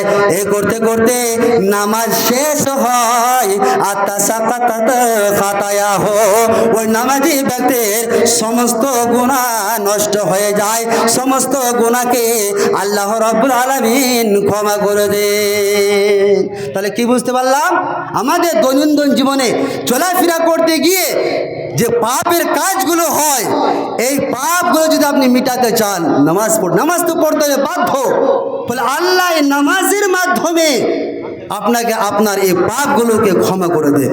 হযরতে সালমান ফারসি রাদিয়াল্লাহু তাআলা আনহুর একটা হাদিস, উনি বলছেন ইন্নাল মুসলিমা ইউসাল্লি, যখন কোনো মুসলমান নামাজ পড়তে স্টার্ট করে, নামাজ পড়তে শুরু করে, ওয়া খাতায়াহু মারফুআতুন আলা রাসিহি, তখন ওই মুসলমান ব্যক্তি, ওই নামাজি ব্যক্তির গুনাহগুলোকে নিয়ে এসে তার মাথায় রেখে দেওয়া হয়। ফালাম্মা রাকা আও সাজদা, যখন ওই নামাজি ব্যক্তি রুকু করে, সাজদা করে, তাহাত্তাত আনহু, সে গুনাহগুলো ঝরে ঝরে পড়ে যায়। ফালাম্মা ফারাগা, ওই নামাজি ব্যক্তি যখন নামাজ শেষ করে, তখন তাহাত্তাত খাতায়াহু, ওই লোকটা সমস্ত গুনাহগুলো পড়ে যায়, সমস্ত গুনাহগুলো ঝরে যায়। তাহলে এ হচ্ছে নামাজ, এ হচ্ছে নামাজের ফজিলত, এ হচ্ছে নামাজের গুরুত্ব। নবীজি একটা হাদিস, কি হাদিস, এই হাদিসটা বলার আগে একটা কথা বলি। সে কথাটা হলো এই, দেখবেন যে ফেসবুকে মাঝে মধ্যে বাংলাদেশে দেখতে পাওয়া যায় যে বাংলাদেশে কেসিয়ার বা সেক্রেটারি মসজিদের ঘোষণা করেছে, যে ব্যক্তি 40 দিন বা জামাত সহকারে তাকবীরে তাহরিমার সাথে নামাজ আদায় করবে, তাকে একটা মোটরসাইকেল দেওয়া হবে। এরকম ঘোষণা অ্যানাউন্স দেয় কি দেয় না? দেখবেন মোবাইলে, বাংলাদেশে অনেক দেয়। ফলে যখন কিছু কিছু মানুষ লোভে পড়ে যায় যে মোটরসাইকেল পাবো, জামাতের সহিত নামাজ পড়ে, তো অ্যাকচুয়ালি এটা কেন ইমাম সাহেবরা বলেন জানেন? নবীজির হাদিস, নবীজি আমার বলছেন আরবাঈনা ইয়াওমান ফি জামাতিন, তোমাদের মধ্যে যে সমস্ত মানুষেরা, যে সমস্ত ব্যক্তি 40 দিন বা জামাত সহকারে নামাজ আদায় করলো, ইয়দুরিকুর তাকবীরাতাল উলা, তাকবীরে তাহরিমার সাথে নামাজ আদায় করলো, নবীজি আমার বলছেন কুতিবাত লাহু বারআতানে, ওই মানুষগুলোকে আল্লাহ রাব্বুল আলামিন দুটি জিনিস থেকে মুক্ত করে দেন। এক নম্বর বারাতুম মিনান নারে, তাকবীরা তাহরিমার সাথে নামাজ পড়ার কারণে আল্লাহ রাব্বুল আলামিন ওই মুসাল্লিকে জাহান্নাম থেকে মুক্তি করে দেন। দ্বিতীয় নম্বর হচ্ছে ওয়া বারাতুম মিনান নিফাক, মুনাফিক থেকে মুক্তি করে দেন। কারণটা বুঝতে পেরেছেন?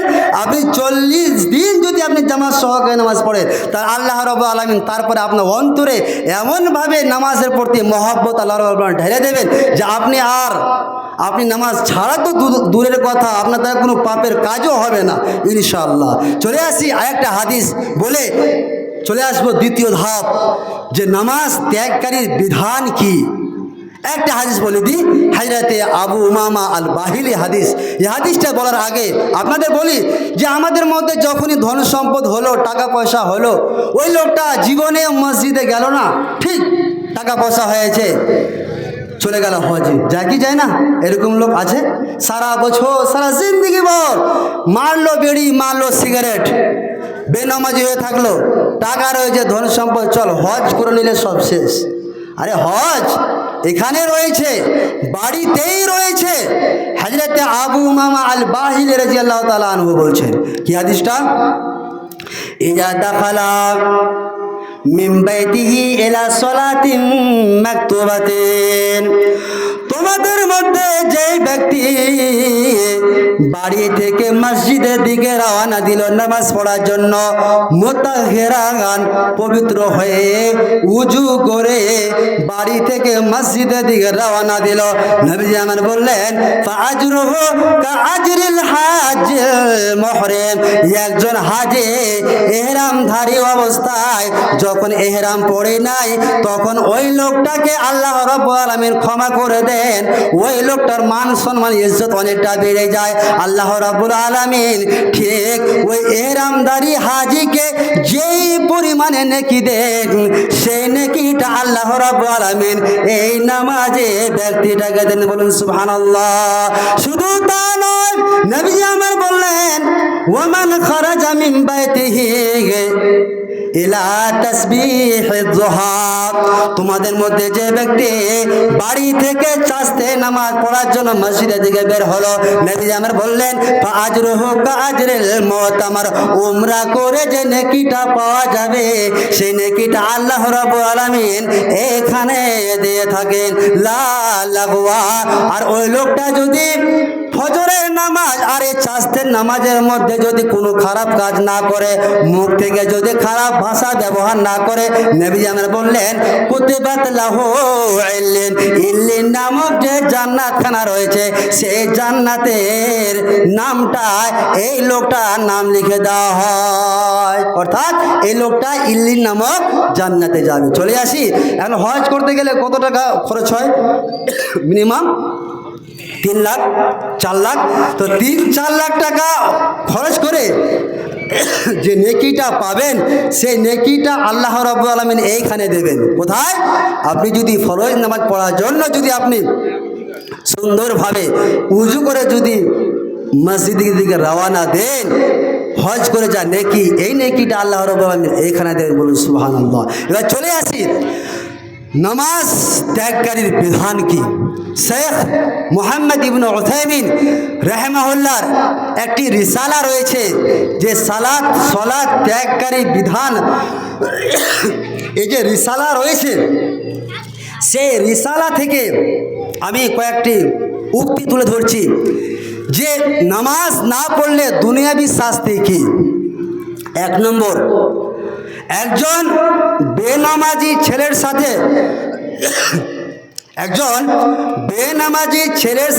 একজন নামাজি মেয়ের সাথে বিবাহ দেওয়া হারাম না জায়েজ।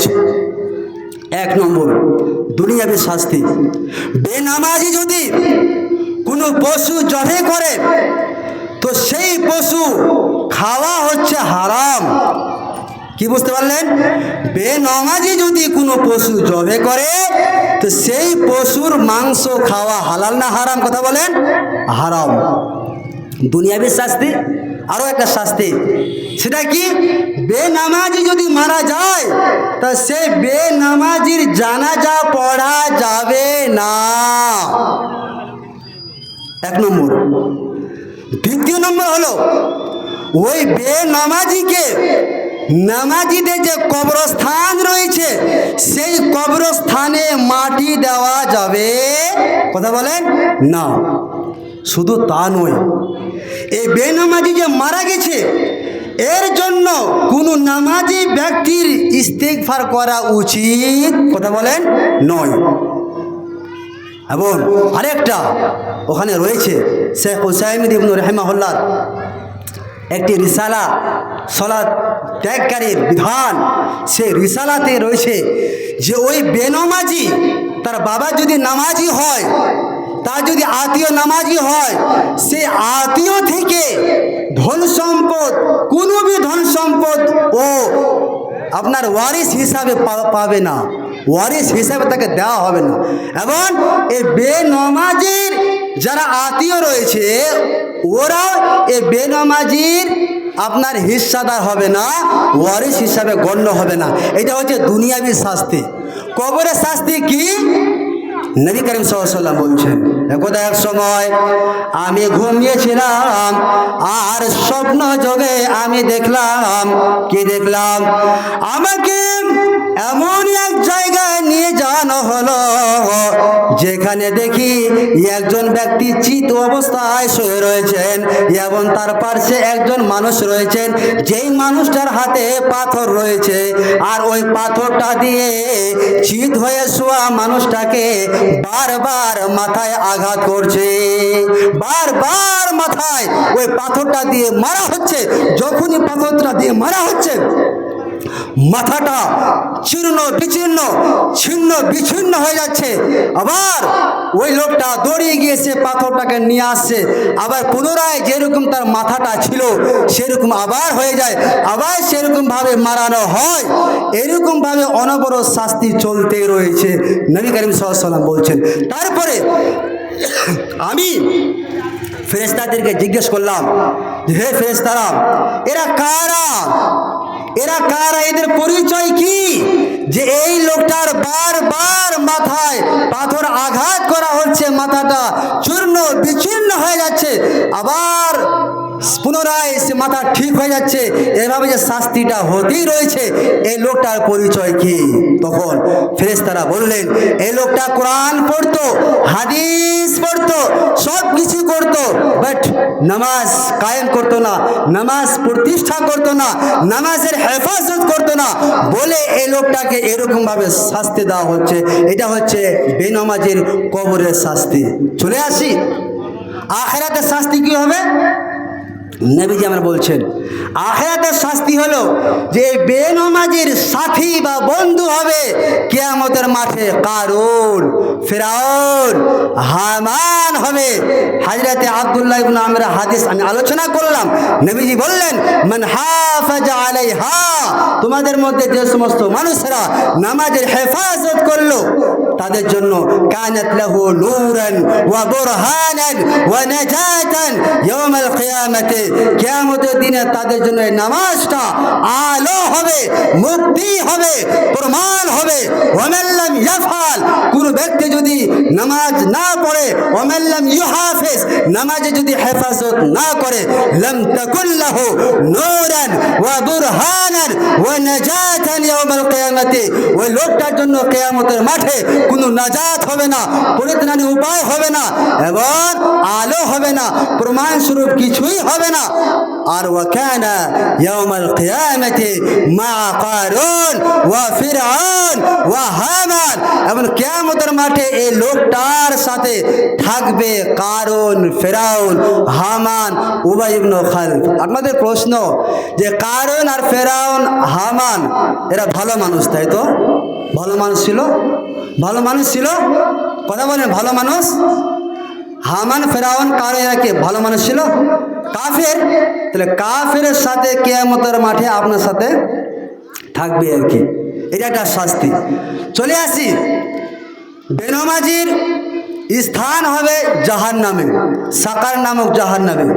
আল্লাহ রাব্বুল আলামিন কোরআন মাজিদের মধ্যে তুলে ধরছেন, ওয়ামা সালাকাকুম ফি সাকার, বেনামাজিদেরকে যখন সাকার নামক জাহান্নামে প্রবেশ করানো হবে তখন সাকার নামক জাহান্নামীদের অধিবাসীদের জিজ্ঞেস করা হবে, মা সালাকাকুম ফি সাকার, তোমরা কি অপরাধ করেছ, তোমরা কি এমন গুনাহ করেছ যে তোমরা আজকে সাকার নামক জাহান্নামে রয়েছ?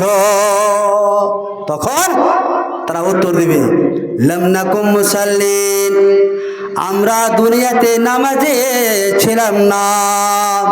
কি উত্তর দিবে?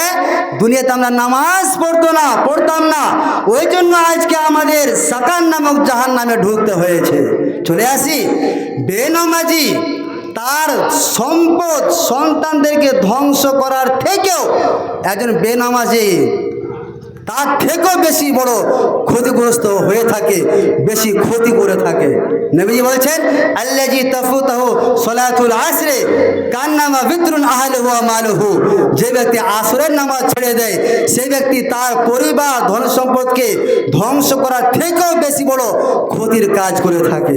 এই বেনামাজিদেরকে কিয়ামতের মাঠে জাহান্নামে গাইয়া নামক একটা জাহান্নামের মধ্যে একটা তলদেশ হবে, সে তলদেশে গাইয়া নামক সে তলদেশে এদেরকে ঢুকানো হবে।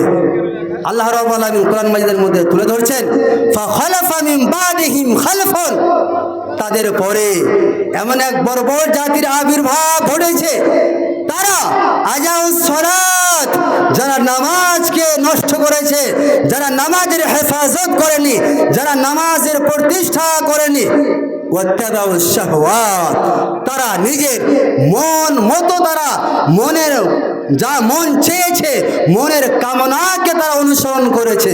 শুনে রেখো, ফাসাউফা ইয়ালকাউনা গাইয়া, তাদেরকে জাহান্নামে গাইয়া নামক তলদেশে ঢুকানো হবে। গাইয়া নামক জায়গা কি? জাহান্নামে একটা তলদেশ হবে, যার গভীরতা হবে অনেক, যাকে আমরা খাল বলি, খাল বুঝেন তো, খাল, সেরকম খাল হবে, জাহান্নামে একটা খাল হবে, এবং সেই খালে কি রয়েছে? রক্ত রয়েছে, পুঁজ রয়েছে, সেই খালে এই বেনামাজিদেরকে ঢোকানো হবে। বলুন ইন্না লিল্লাহি ওয়া ইন্না ইলাইহি রাজিউন। এগুলো শাস্তি হবে বেনামাজিদের। আমি আর আমার বক্তব্যকে লং করছি না, 9টা আমার টাইম ছিল, টাইম কাছাকাছি হয়ে গেছে, কাজে এবার সলাৎ সম্পর্কে আমি আলোচনা করছিলাম। বক্তা নিয়ে আসেন, টাইম শেষ। সলাৎ সম্পর্কে আলোচনা করছিলাম, সলাৎ সম্পর্কে আরও আলোচনা ছিল, কিন্তু আমার কমিটি আমাকে ইশারা আগে করে দিয়েছেন যে শেষের দিকে কিছুটা কালেকশন করতে হবে, কাজে আমি আর লং করছি না, এখানটা আমার বক্তব্য ইতি করব। তার আগে আপনাদের কাছে একটা অনুরোধ, এই যে দেখছেন মসজিদ, মসজিদ আজকে আপনি বেঁচে রয়েছেন, আমিও আজকে বেঁচে রয়েছি, কালকে তার কোনো ওয়ারেন্টিও নেই, গ্যারেন্টিও নেই, আছে কিছু নেই। আপনি মারা যাবেন, আপনার ধন সম্পদ, টাকা পয়সা, বাড়ি গাড়ি সব কিছু পড়ে রবে, কিছু আপনার কাজে লাগবে না। ফলে মা বোনেরা আমার, বাপজানেরা আমার, আপনাদেরকে করুণা বিনয়ের সঙ্গে বলছি, আপনারা অবশ্যই যার কাছে যত টাকা রয়েছেন, যদি আপনার টাকা না নিয়ে এসে থাকেন তাহলে অবশ্যই আপনি লিখে দিবেন যতটা পারবেন। আমি আশাবাদী করব যতক্ষণ আমরা বসে আছি সবাই আপনার কাছে যা রয়েছে, কোনো চাপ সৃষ্টি নেই, যা রয়েছে তাই আপনি আল্লাহর রাস্তা দান করবেন ইনশাআল্লাহ। বাচ্চারা আমার চলে আসুন, মা বোনেরা আমার, আপনাদের বলি, মাস্টার মতিউর রহমান 1000 টাকা। হে পরওয়ারদিগার আলম, আমার বাপজান মধুর মাস্টার মহাশয় তোমার রাস্তায় 1000 টাকা দান করেছে আল্লাহ, যে উদ্দেশ্যে যে নিয়াতে আল্লাহ দান করেছে আল্লাহ উদ্দেশ্যকে পূরণ করে দিও। হে পরওয়ারদিগার আলম, তিনার শরীরকে সুস্থ রাখিও। হে পরওয়ারদিগার আলম, পরিবারকে তুমি শান্তিতে রাখিও, ধন সম্পদে আল্লাহ তুমি বরকত দিও। হে পরওয়ারদিগার আলম, আমার বাপজানের যদি কেউ আত্মীয় স্বজন কবরে শুয়ে থাকে আল্লাহ, এই 1000 টাকা দানের মাধ্যমে তুমি সে কবরে যদি আযাবে যদি কোনো লিপ্ত থাকে আল্লাহ, সে কবরের আযাবকে দূর করে দিও। আল্লাহুম্মা আমিন। আল্লাহুম্মা সাল্লি আলাইহি, আল্লাহুম্মা বারিক আলাইহি। মায়েরা আমার, কোদান করলেন বাড়ি এখানে নাকি? বাড়ি কোথায়? তো সুইচ গেট। আর 100 দেওয়া যাবে না? আর 100 দেন, 100 দেন, বেশি চাইনি, আর 100 নাই থাকবি। আর একজন বাপজান আমার এখানেতে ছিল, তোমার রাহেতে আল্লাহ 200 টাকা দান যে দিল, যে উদ্দেশ্যে যে নিয়াতে তোমার বান্দা করিয়াছে দান, মিটাইয়া দিও খোদা মনের আরমান। আল্লাহুম্মা আমিন। আল্লাহুম্মা সাল্লি আলাইহি, আল্লাহুম্মা বারিক আলাইহি। মা বোনের আমার, আপনারা অবশ্যই যে যতটা পারবেন আল্লাহর রাস্তায় দান করুন। মা বোনদের বিশেষভাবে বলছি, নবী করিম সাল্লাল্লাহু আলাইহি ওয়াসাল্লাম একদিন ভাষণ দিলেন, ইয়া মাশারান নিসা, হে মহিলা দলেরা, তোমরা বেশি বেশি করে আল্লাহর রাস্তায় দান করো। কেন? ফাইন্নি উরিতুকুন্না আকসারা আহলিহান নার, আমি জাহান্নামে দেখলাম অধিকাংশই জাহান্নামের অধিবাসী রয়েছে মহিলারা। কাজে হে মহিলার দল, তোমরা যদি জাহান্নাম থেকে বাঁচতে চাও তাহলে তোমরা আল্লাহর রাস্তায় বেশি বেশি করে দান করো। মা বোন আমার, আপনাদের তো মমতা খালা একটা ভালো সুযোগ করে দিয়েছেন, 1500 টাকা করে বাড়ি দিয়েছেন। বাড়ি কোথায় ভাই? এখানে এখানে বাড়ি খাড়া গ্রাম। তো আর 100 দেওয়া যায়? আছে নেই? তো কার কাছে ধারটা করে নিয়ে আসেন, বাড়ি কোথায় বুঝতে পারা যাবে না? এত সুন্দর চেহারা শর্ট করে যা হোক, কিছু করার নেই, নাই বলছে তার কিছু করার নেই। যা হোক, হে পরওয়ারদিগার আলম, তোমার দুজন বান্দা 100 করে আল্লাহ 200 টাকা আল্লাহ তোমার রাস্তা দান করেছে। আল্লাহ যে উদ্দেশ্যে যে নিয়তে তোমার বান্দা করিয়াছে দান, মিটাইয়া দিয়ে খোদা মনের আরমান। আল্লাহুম্মা আমিন। আল্লাহুম্মা সাল্লি আলাইহি, আল্লাহুম্মা বারিক আলাইহি। মা বোন আমার, আপনাদের মমতা ব্যানার্জি খুব একটা সুযোগ করে দিয়েছেন যে আপনারা 1500 টাকা করে মাসে পাচ্ছেন। 11 মাস তো আপনার টাকা নিচ্ছেন। 1 মাসের টাকা যদি আপনি আল্লাহর রাস্তায় দান করেন তো ইনশাআল্লাহ হতে পারে আল্লাহ রব্বুল আলামিনের দয়ায় কৃপায় মমতা খালার সামনে বছর কত আর 100 টাকা দেওয়া যায়, 500 করে দেন। 100 টাকা নিয়েই হাতে ছিল। হ্যাঁ, যা হোক, একজন ভাইজান আমাদের স্কুলের অভিভাবক, তিনার ছেলে আমাদের স্কুলে পড়াশোনা করে 500 টাকা তোমার বান্দা আল্লাহ দান করেছে। আল্লাহ যে উদ্দেশ্যে যে নিয়ে দান করেছে আল্লাহ তুমি ওই উদ্দেশ্যকে কবুল করে দিও। আল্লাহুম্মা আমিন। আল্লাহুম্মা সাল্লি আলাইহি, আল্লাহুম্মা বারিক আলাইহি। মায়েরা আমার, বোনেরা আমার, বরকত আলী কই এদিকে আসেন না। আরে বেশি দেওয়া যায় কিছু, ঘরের যেহেতু মুলবি এসছে তো বেশি কিছু করা যায়। আর 500 টাকা, 500 টাকা না তাকবীর। আমার ভাইজান আমার 1500 টাকা দান করেছে। হে রব্বুল আলামিন, 1000 টাকা নগদ, 500 টাকা বাকি, যে উদ্দেশ্যে যে নিয়াতে আল্লাহ তোমার বান্দা করিয়েছে দান, আল্লাহ মিটাইয়া দিয়ে খোদা মনের আরমান। আল্লাহুম্মা আমিন। আল্লাহুম্মা সাল্লি আলাইহি, আল্লাহুম্মা বারিক আলাইহি। ছেড়ে দেবো নাকি?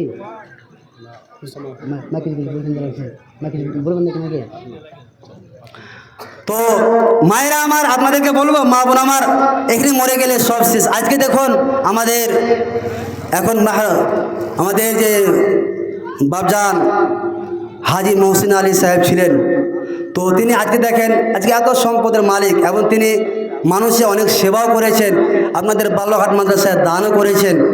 ফলে আপনার এই যে সম্পদ যেগুলো রয়েছে এগুলো কিছুই কাজে আসবে না। কাজে আসবে কি, যেগুলো তিনি দান করেছেন, মাদ্রাসায় যেগুলো দান করা আছেন, মসজিদে তিনি অনেক দানি ব্যক্তি ছিলেন, অনেক জায়গায় তিনি দানও করেছেন। ফলে ওই বাপজানের আমার এইগুলোই কাজে লাগবে, তাছাড়া আর কোনো কাজে লাগবে না। ধরুন সম্পদ থাকলো, ওয়ারিশ হিসাবে যারা থাকবে পাবে।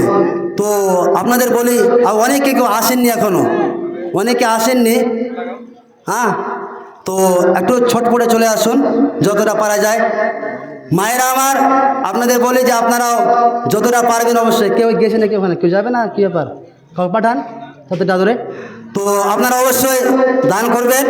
1 মাসের টাকা আল্লাহর রাস্তায় দান করুন। আপনাদের একটা ইতিহাস শোনাই। ইতিহাসটা কি, একজন মাওলানা সাহেব আপনাদের এলাকারই খুব যোগ্য আলেম, উনি বলছিলেন যে আমি যখন মাদ্রাসা খুলি তো আমি ইউপিতে আদায় করতে গিয়েছি। তো আদায় করতে গিয়ে আমি আদায় কিভাবে করব আমি বুঝে পাচ্ছিলাম না। ফলে মসজিদে বসে বসে কাঁদছি, কিভাবে আদায় করব আল্লাহ, বানাত তো খুলে দিয়েছি না, মাদ্রাসা খুলে দিয়েছি, কিভাবে আমি আদায় করব।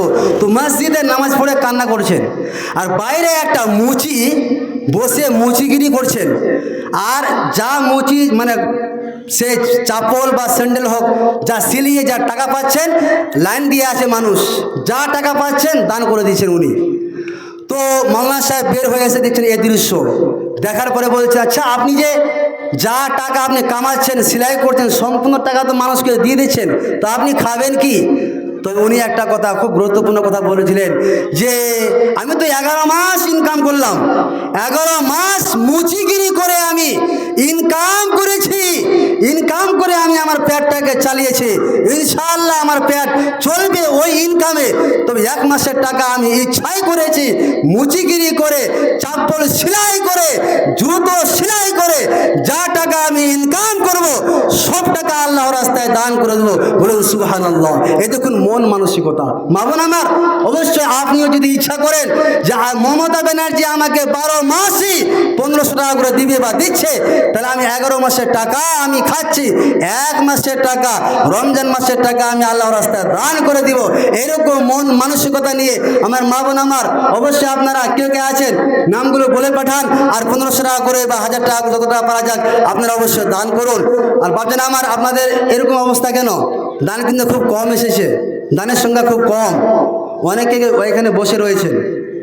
কি ব্যাপার, দান দাও কিছু নাই নাকি? যাক, আমি একটা গজল বলে আমি আর বক্তব্য দিতে করছি, আমি শুনে ভাই। উঠো উঠো উঠো ময়না রে, ওরে ময়না তোমার বিনা পয়সার পালকি রে আসিয়াছে। উঠো উঠো ময়না রে, ওরে ময়না তোমার বিনা পয়সার পালকি রে আসিয়াছে। পালকি দেখিয়া ওরে ময়না কোলের জাদু মোর কাঁদিতেছে, হায়রে আত্মীয় স্বজন মোর কাঁদিতেছে, হায়রে কোলের জাদু মোর কাঁদিতেছে। ওঠো উঠো ময়না রে, ওরে ময়না তোমার বিনা পয়সার পালকি রে আসিয়াছে। শুকনো কাঠের পালকি রে ময়না তোমার আঙ্গনায় আসিয়াছে, হায়রে তোমার দরজায় আসিয়াছে, হায়রে তোমার আঙ্গনায় আসিয়াছে। ওঠো উঠো ময়না রে, ওরে ময়না তোমার বিনা পয়সার পালকি রে আসিয়াছে। পালকি দেখিয়া ওরে ময়না কলের জাদু মোর কাঁদিতেছে, হায়রে আত্মীয় স্বজন মোর কাঁদিতেছে, হায়রে কলের জাদু মোর কাঁদিতেছে। বরের পাতায় গোসল দেবে ময়না হলদি নালা গায়েবে গায়ে, হায়রে হলদি নালা গায়েবে গায়ে। ওঠো উঠো ময়না রে, ওরে ময়না তোমার বিনা পয়সার পালকি রে আসিয়াছে। যা হোক, আমি আমার বক্তব্য আর দীর্ঘায়িত না করে এখান থেকে আমার বক্তব্য ইতি করছি। অবশেষে আল্লাহর কাছে প্রার্থনা করে, হে পরওয়ারদিগারে আলাম, আমাদেরকে তুমি 5 ওয়াক্তের নামাজি বানায়ো। সকলে পড়ুন আল্লাহুম্মা আমিন। হে পরওয়ারদিগারে আলাম, আমাদের পূর্বের গুনাহ খাতাগুলো আল্লাহ তুমি সব কিছু আল্লাহ ক্ষমা করে দিও। সকলে পড়ুন আল্লাহুম্মা আমিন। আসসালামু আলাইকুম রহমতুল্লাহি ওয়া বারাকাতুহু।